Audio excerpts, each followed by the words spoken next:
Right on Brighton's bustling seafront, there's a place that's, well, it's way more than just an aquarium. It's like a time capsule, a piece of living history.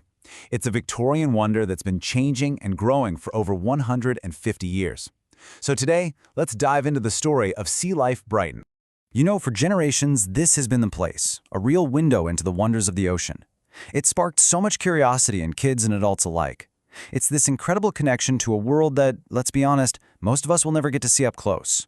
And get this, it opened way back in 1872. That gives it the amazing title of the world's oldest continuously operating aquarium. I mean, think about that for a second. Its story, it's just as deep and twisty as the ocean itself. All right, so where did it all start? Let's go back in time, all the way to the 19th century, an era of, huge ambitions and absolutely incredible buildings. And this was no small project, believe me. It was designed back in 1869 by a guy named Eugenius Birch, and yeah, that's the same engineer who gave Brighton its famous West Pier. The goal was to build something truly spectacular, basically a palace under the ground, all for sea life. The aquarium's history is full of these huge changes. So it has its grand opening, right? Then in the late 20s, it gets a major rebuild. Fast forward to 69, and you get the Dolphinarium era, which was super popular back then, but yeah, pretty controversial now. And then finally, in 1991, Sea Life takes over and really puts it on the path to what it is today. The original plan was for so much more than just fish tanks. Just picture it, these amazing Gothic arches, incredible detailed stonework. They even had a reading room, a conservatory for music, and get this, a roller skating rink on the roof. This wasn't just an aquarium, it was the whole shebang, a full-on Victorian entertainment complex. But hey, nothing lasts for 150 years without changing, right? The 20th century brought huge shifts, and the aquarium really had to learn to adapt to survive. Okay, here's a little tidbit you probably don't know. During World War II, the whole building was actually taken over by the Royal Air Force. I mean, just imagine that. This place dedicated to sea life, playing a part in the war effort. It just shows you how deep its roots go in British history. And all of that history, all that evolution, it leads us to this, the modern entrance you see today on Marine Parade. It's like a gateway to a new era, but it's all still built on those amazing original Victorian foundations. So what's it like when you walk through those gates today? What's hiding inside those historic arches now? Well, first off, the sheer amount of life in here is just mind-blowing. The aquarium is home to over 5,500 different creatures.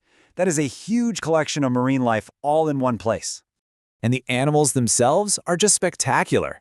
You're going to come face to face with awesome blacktip reef sharks, these absolutely majestic giant green sea turtles. You'll see glowing, otherworldly jellyfish, and you can even take a detour into the rainforest adventure to see a massive anaconda. It's pretty wild. The main ocean tunnel, it holds a staggering 750,000 liters of water. That is just colossal. It creates this totally immersive world where you're literally walking underneath sharks and rays as they glide just inches over your head. It's an incredible feeling. And they're still innovating too. They've got the UK's first ever indoor glass-bottom boat, so you can actually float on top of that massive ocean tank and get this completely different top-down view of the sharks and turtles swimming right beneath your feet. But okay, the story of the modern aquarium, it's not just about what you see as a visitor. There's been a really fundamental shift in its whole purpose, from being a Victorian spectacle to becoming a modern hub for conservation. You see, the Brighton Center is just one piece of a much bigger puzzle. Sea Life is a global network. We're talking 52 aquariums around the world, running more than 100 conservation projects. And just to give you an idea of the scale, in 2024 alone, they rescued 640 animals. That's a huge commitment to protecting our oceans. And behind every one of those numbers is a real story. The core mission is pretty simple. Rescue, rehab, and, if it's at all possible, release these animals back where they belong. And for the ones that can't be released, well, the aquariums give them a safe, permanent home. And this global mission has a very local home. Right there in Brighton, they actually built the UK's first purpose-built center for helping sea turtles that get stranded on British shores.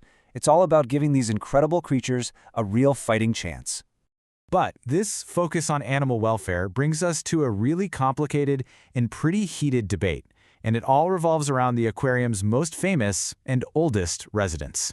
We're talking about Lulu and Gulliver, two giant green sea turtles. They're basically local celebrities. And at around 80 years old, they're thought to be the oldest sea turtles in captivity in the entire country. So their incredibly long lives in this aquarium raise a huge ethical question, right? It's a question that protesters and animal welfare groups are asking louder and louder. Should they even be here? And the two sides are worlds apart. On one hand, you have campaigners who call the tank a prison for these ancient creatures. But on the other hand, Sea Life's response is that after an entire lifetime in human care, a turtle like Lulu is completely dependent on them. They say she just wouldn't have the skills to survive in the wild. It makes you look at a scene like this, the stunning, vibrant, wild world of a coral reef, and it forces you to think about a really tough balancing act. And really, that's the big question this living landmark poses for us today. In a world that's more and more focused on animal welfare, how do we balance everything? How do we honor a place with so much history, keep it educational and entertaining, and at the same time, do its genuinely best for the amazing animals that live there?